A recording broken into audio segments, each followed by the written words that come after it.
میں چاہ رہا دل تو چاہ رہا ہے کہ اتنا ہی ہوم ورک دے کر چھٹی کر دوں، لیکن چلے اب مسئلہ شروع کیا تو کمپلیٹ بھی کر دوں. ایک ہوم ورک ضرور دیجیے گا، توضیح مسائل جا کے کھولیے گا. آگے سیستانی کی آگے سیستانی کی توضیح مسائل کھولیے گا. اس عبارت نے لوگوں کو پریشان کر دیا.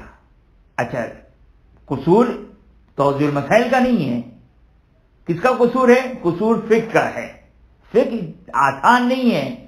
فقیہ مجتہد دقیق ہوا کرتا ہے. ہماری نگاہیں، ہماری اسٹڈی اسی طرح شریعت میں دقیق ہونی چاہیے. کیا کہا آگے سیستانی نے؟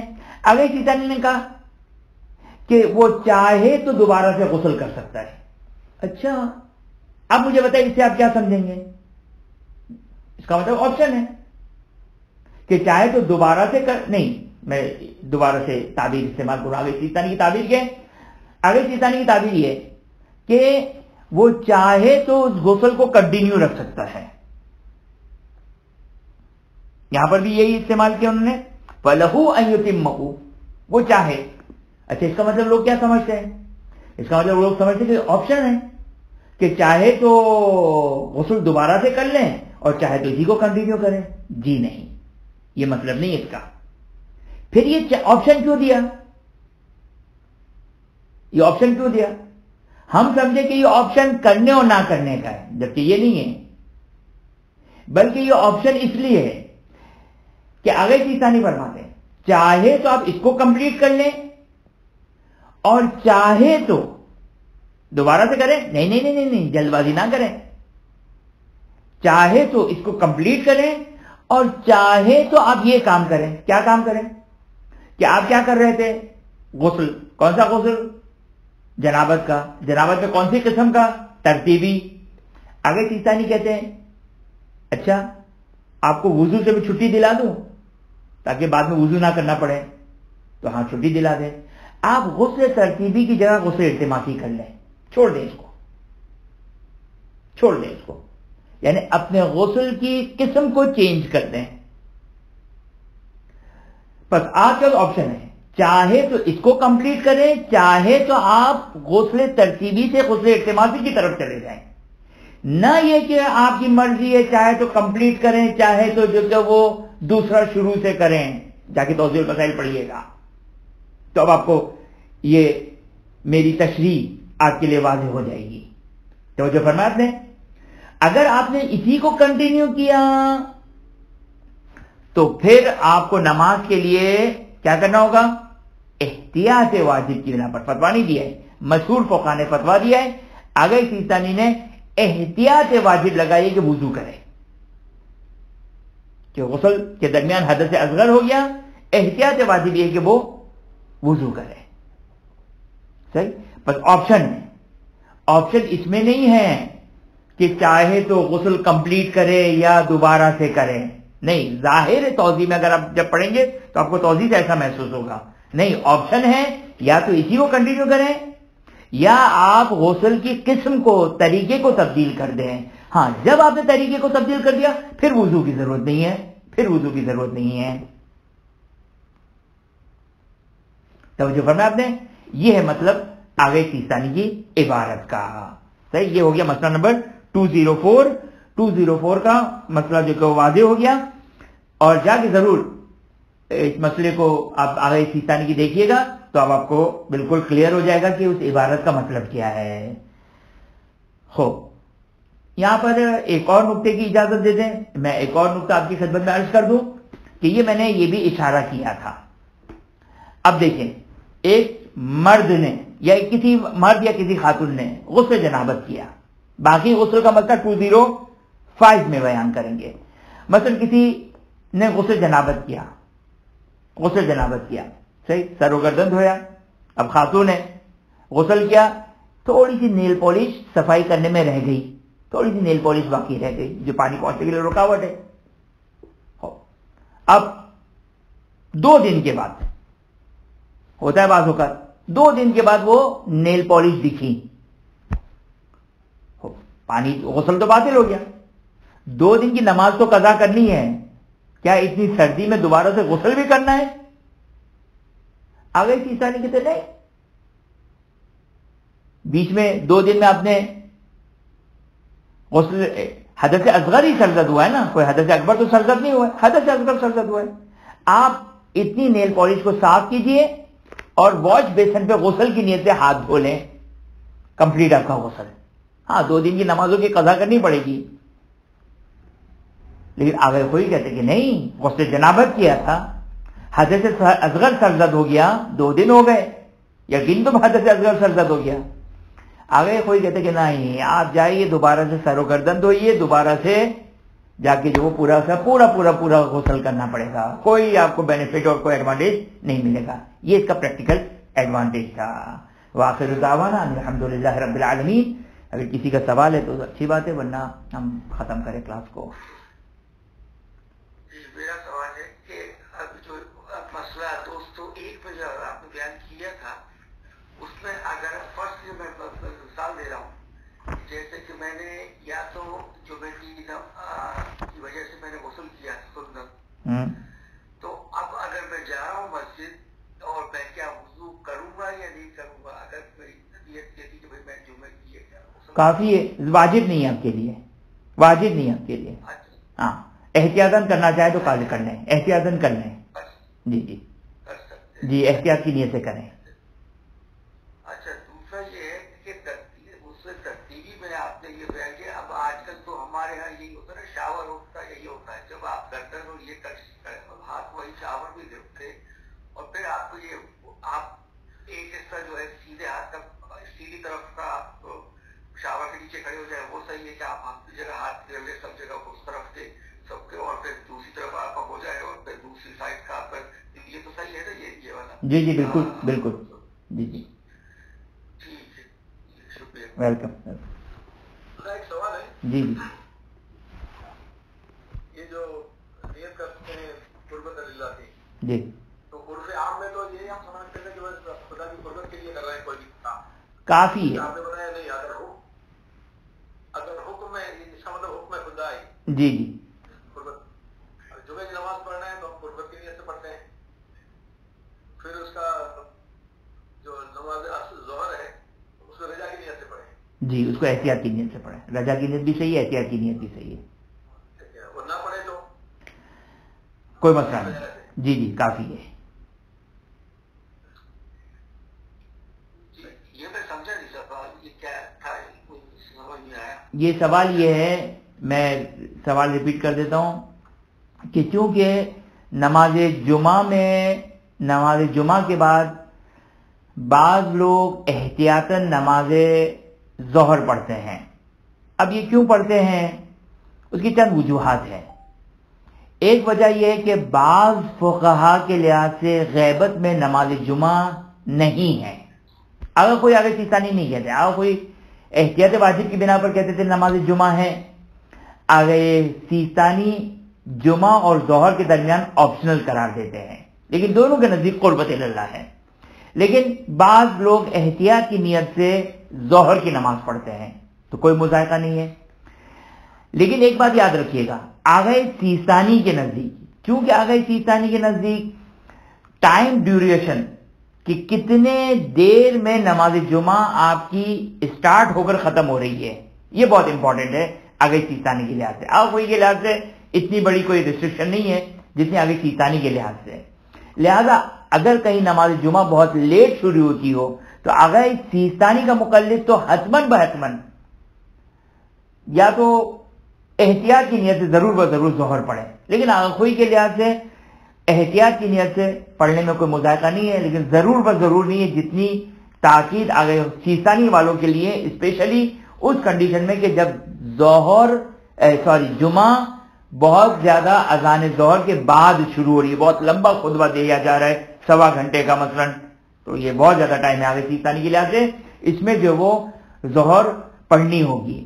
پر یہ جو ان کا مسئلہ تھا، ان کا مسئلہ یہ تھا کہ ہم جمعہ تو قربت کی نیت سے پڑھیں گے، جمعہ قربت کی نیت سے پڑھیں گے، لیکن ظہر جو ہے وہ جو پڑھیں گے وہ قربت کی نیت سے نہیں پڑھیں گے، بلکہ احتیاط کی نیت سے پڑھیں گے یا رجا کی نیت سے پڑھیں گے، تو قربت کی نیت سے نہیں پڑھیں گے. خدا کی بارگاہ میں دعا گو ہے کہ خداوند ہمیں علوم محمد و آل محمد علیہ السلام حاصل کرنے کی توفیق عطا فرما. خداوند کی واسطہ حضرت محمد و آل محمد کا بحق فاطمہ و ابیہ و بعلہ و بنیہ و سیر المستودع فیہا حاضر مجلس مومنات کل مومنات کی تمام جائز حاجات کو پورا فرما. جو مومنات بیمار ہیں انہیں صحت عاجلہ اور کاملہ عطا فرما. جو مومنات پریشان حال ان کی پریشانی کو دور فرما. خداوند کی واسطہ حضرت محمد و آل محمد کا اپنی آخری حجت امام عصر و زمان سلام علیہ کے ظہور میں تعجیل فرما. ہمیں ان کے آوان و انصار میں قرار فرما. ربنا تقبل منا انک انت السمیع العلیم. Recording stopped.